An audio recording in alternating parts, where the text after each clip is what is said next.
Hi, so following on from my video on how I get paid to wait for my investments, today I'm going to show you exactly how to do this inside of the Interactive Brokers platform. Now, this is one of the brokerage accounts that I use, and although it's not as simple as the Saxo Trader Go platform that I've shown previously, it's still easy enough. If you have a different platform, try and apply these same steps to your platform. Now, if you don't know what a put option is, please go back and watch my video called Selling Put Options, How I Get Paid to Wait Like Buffett and Phil Town. There I explain what I am doing and what the point of all of this is. Okay, let's now jump into Interactive Brokers and go through the steps one by one. Now, you cannot do any of this through the client portal online. You need to download the Trader Workstation, and this is what it looks like. This is the software that will sit on your computer's hard drive, and I think it's called IBKR Pro. Okay, step one. We log in and choose an individual stock. Let's use Seritage Growth Properties as our example. So I've clicked on Seritage Growth Properties here, and it gives me here in the order entry on the left-hand side. Step two, click on New Window and then Options Chain. So New Window, Options Chain, and a new window is going to pop up on the screen. Step three, now we've got to make sure all the settings are right. First thing we've got to look at is make sure strikes says all strikes. Sometimes it could say 8 or something else. We want to make sure it's on all. Now the next thing we want to do is we want to change the expiry date to something that's around 2 to 4 months away. So we're going to go here to April, and it's 95 days. It's a little over 3 months away. I'll explain this a little bit later. Okay, now step 4. Now on the left-hand side here where my mouse is moving at the moment, this is the call side. And on the right-hand side, this is the puts side. We're really just focusing on the right-hand side today. Okay, now step 5, we find the strike price we have already decided on. For me, I have decided on $10. Now, I decided this based on my analysis of the company. Check my video I made about Seritage to get a deeper analysis. Why? This strike price of $10, that's what we're hoping to buy the shares at $10 a share. Step 6, we run a calculation on our return on investment. So you can see there is a difference between the bid and the ask price. Now, as you can see, the ask price is always going to be bigger than the bid. So all the way down here, the ask is bigger than the bid. Don't worry about these words, but if you want to know, well, the bid is for people selling the contract and the ask is for people buying the contract. What I like to do for the calculation is pick a number somewhere in between. I like to be closer to the ask price. So for example here, we're going to use 50 cents. So to sell this contract, we would get 50 cents per share. And as you know, all contracts are 100 shares in total. So one contract equals 100 shares. So at 50 cents times 100 shares is $50. Now, 100 shares is going to cost us $1,000, but I like to buy in bigger amounts than that. I want to buy in $10,000 parcels.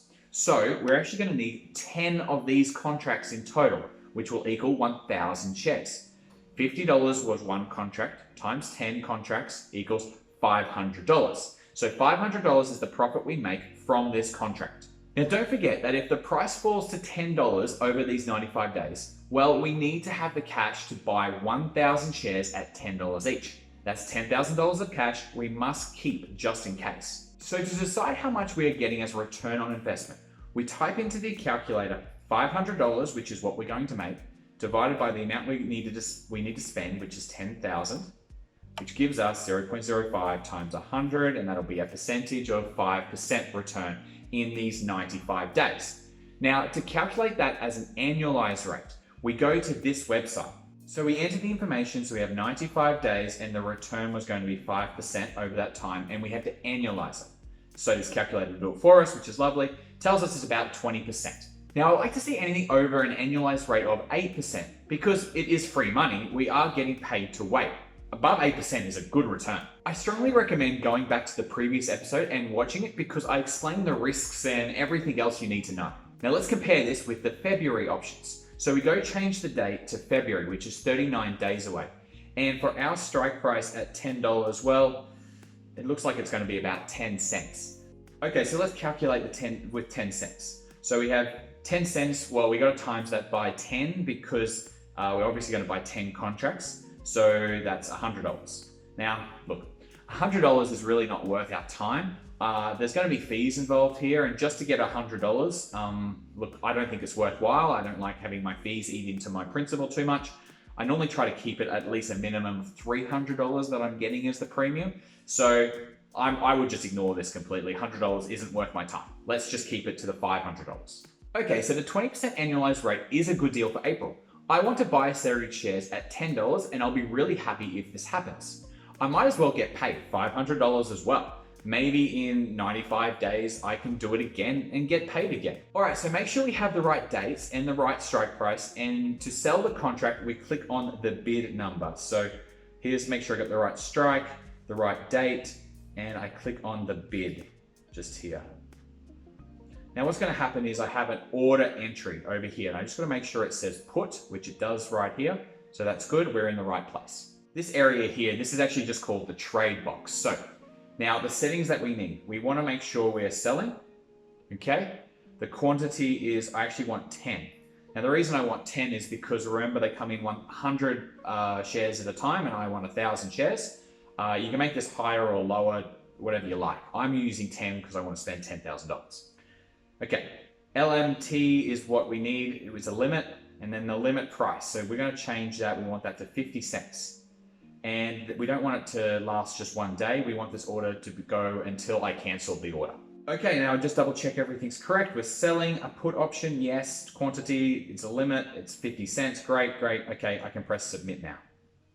Now this order confirmation screen comes up, and it's just so I can double check the information. It's quite interesting actually. It's going to tell me that I'm going to get $500 and what it's going to actually what I'm actually going to get, because there's fees involved. So this is going to cost me nearly $7 in fees. It's because I've got 10 contracts. It's obviously one contract is not too bad. It's only going to be, the fees are going to be less than $1. But because I'm doing 10 contracts, the fees are like nearly $7.50. Okay, so I'm happy with all of this, and I'm going to press override and transmit. All right, great. Now that order has been placed. Okay, good. So if I go down here to my orders, I can see that my order has been placed, but it hasn't been executed yet. See, the trade hasn't gone through. It's just an order at the moment. So that's fine. Don't stress. I left one of these in for 10 days before, and then I checked my account, and someone had taken this contract about a week after I'd placed the order. So I'm just going to sit back and wait.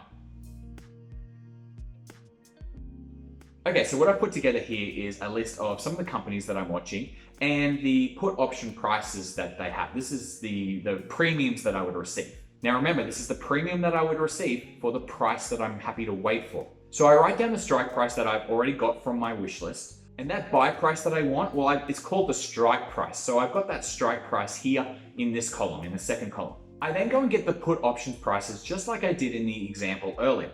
Then I look at only the ones that will be at least $300. I do this because I have to pay fees and I want to make my investments worthwhile compared to the fees. Look, that's what I do. You can do whatever you like, of course. If your fees are lower than mine, go ahead and do it however you want. I then calculate, just like I did earlier, the best annualized return rate from the different timeframes. So for the moment, it's 67 days, 95 days, and 158 days. So as you can see, I only have 6 possible candidates. Skyworks and Intel are both well below my 8% minimum, so I'm going to rule them out for today. And the rest of these look pretty good. Berkshire I already did in my Saxo Trader Go tutorial video. So today we're going to be looking at Seritage. Prices change here daily, just like the stock market. When I checked this about 3 weeks ago, well, Seritage was only about 10% annualized return.